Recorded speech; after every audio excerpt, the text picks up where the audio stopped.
Ed Lyman coordinates NOAA Fisheries marine mammal health and stranding response programs and works with a network of responders in an attempt to free large whales from life-threatening entanglements. He has assisted in more than 50 large whale disentanglements in Hawaii, Australia, and along the east coast of the United States.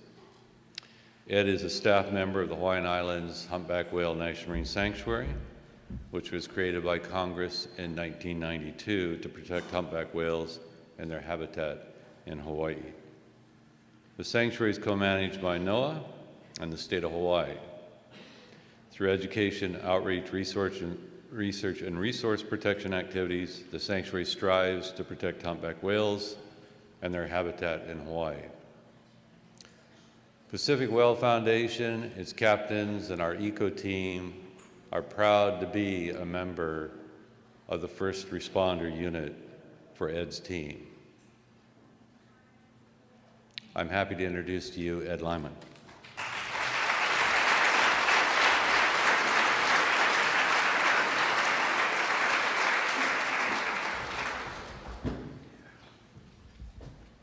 Thank you, Greg, and thank you everyone for being here, and good evening.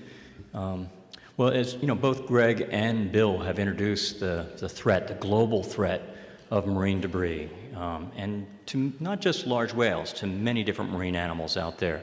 Well, tonight I want to focus on just the large whales. I mean, there's much more, I know, everything from entanglement to ingestion to entrapment and hookings, etc. But I want to focus on just large whale entanglement, kind of close to home here, with a little bit of a global perspective here and there, and how we, as Greg just mentioned, he introduced this as well, it's a community effort. It's a big we here. So how we free large whales, and go into that a little bit later, and what we are learning. See, it's not just disentanglement, it's entanglement response. There's much more than just trying to cut every single whale free here. So with that, I want to give you some background first. And here we have an entangled whale, and you can also see some of those line scars there as well on this animal. But it's, again, a big issue. Estimated worldwide mortality for the whales, both large and small, around 308,000 is what we believe. This is from Andrew Reed and others.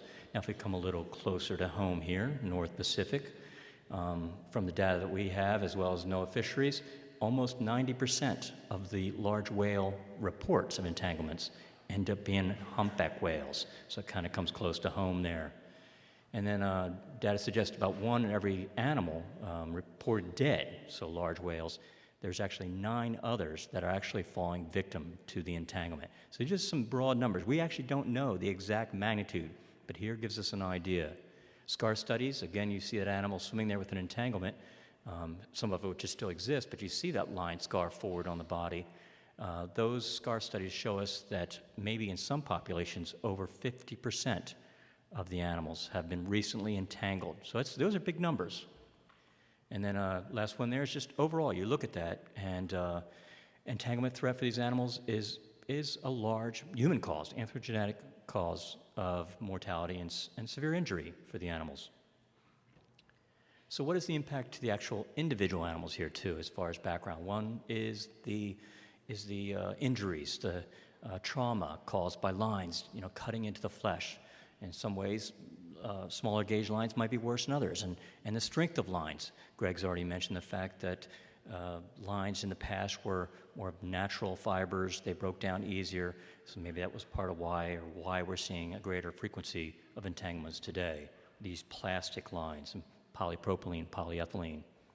Also, you just see associated effects, contributory effects of entanglement, like this animal here. You can see it's on the thin side, and I'll show you more of these images a little later. There is a kind of more of a happy ending, by the way, a little later in the talk here. But you can see that there's also a lot of whale lice on that animal. If you see that all that white is actually whale lice, which are normal on whales, but not at those numbers. So these are all indicators of poor health and impact to the animal. And then you have contributory effects like you have an animal that's entangled and it's dragging that gear, gets tired out, spends more time at the surface, and in nautical terms we would say it has an inability to maneuver, and it gets hit by a boat. So here you have a whale that's, my pointer here, it's entangled in some gill net. You see the headline there, and of course the prop scars as well. And then the big one for the large whales, though, is not an immediate threat. It's typically they don't drown immediately. They starve to death. This is a long-term impact. It's a slow way to go. And you can see this humpback whale here is not looking very normal here. You can see the backbone there and all in the scapula area, the shoulder blades, if you will, and it's entangled in gear, unable to feed. Now, the fact that they are typically mobile, I mentioned they typically do not drown. They don't immediately fall victim.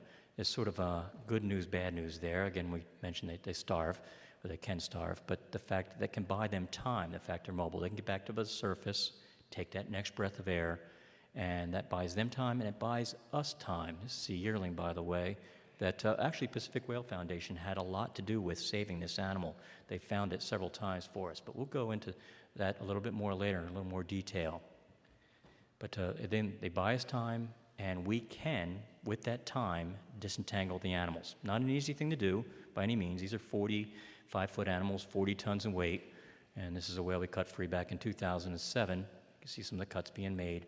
Going to go a little more detail here soon on how we do it, but you're getting a little taste of that here.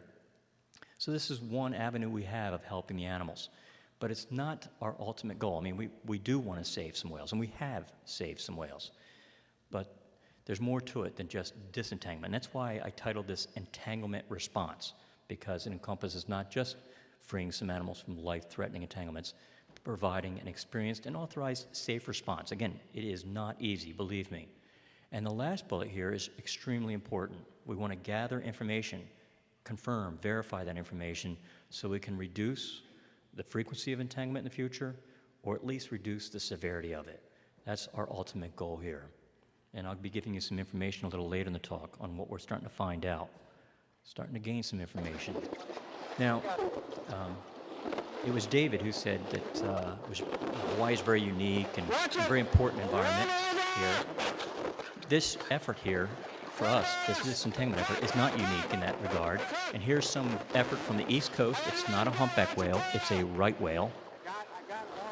Very rare whale. And they're working on it. You can get an idea of how dangerous this work can be. Comes the tail, maybe, I think. Yep.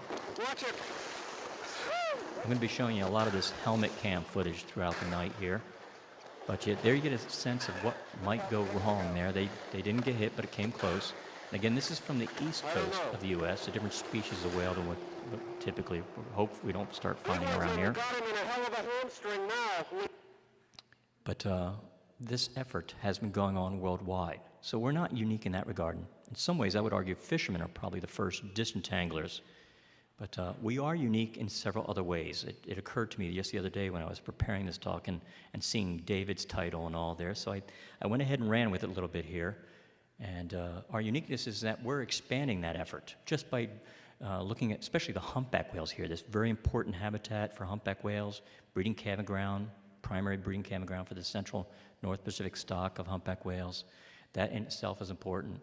But it was unique because really, other than maybe right whales, we were looking at the entire picture in many ways. We were looking at Alaska feeding grounds. We were looking at breeding calving grounds, the humpback whales here, and to a certain degree, in between. So really looking at the big picture. In science, that's really important. So it helps with interpreting your data. Also, when they asked me to come down here and help out, start, cutting whales free and looking into gaining information, they didn't have to twist my arm too hard because, hey, it's paradise, right? It's warm waters and calm seas, and that's important. That reduces the risks involved in large whale disentanglement, and those clear waters definitely help us gain information in short. You saw an underwater video clip there of a whale, and this is actually the whale they were working on here. Now, I want to mention, Greg did a great introduction there. There is David Mattila as well on the boat, and we're working on a whale there. I think it's 2005, and you see the sanctuary support boat. But we're just part of a team. We're, in many regards, the coordinators of very much a community effort here. And I want to give credit to that community effort because it's big. It's the best I've seen. I've been able to work many other places, and we always use the Ohana there, the community. And just those are some of the partners, some of government agencies, NOAA Fisheries, the Sanctuary, Hawaii State Department of Land and Natural Resources. And then right on down to the NGOs, the tour industry, whale researchers, fishermen, really all the professional mariners are a big part of this effort. And here's why. Because it's not just, again, about cutting the whales free. There's more to it. Everything from reporting, very important. It's, if you don't find them, you can't respond. And they are, by the way, needles in a haystack out there. So assessing, documentation, hey, if we're going to mount a response, we need someone to stand by.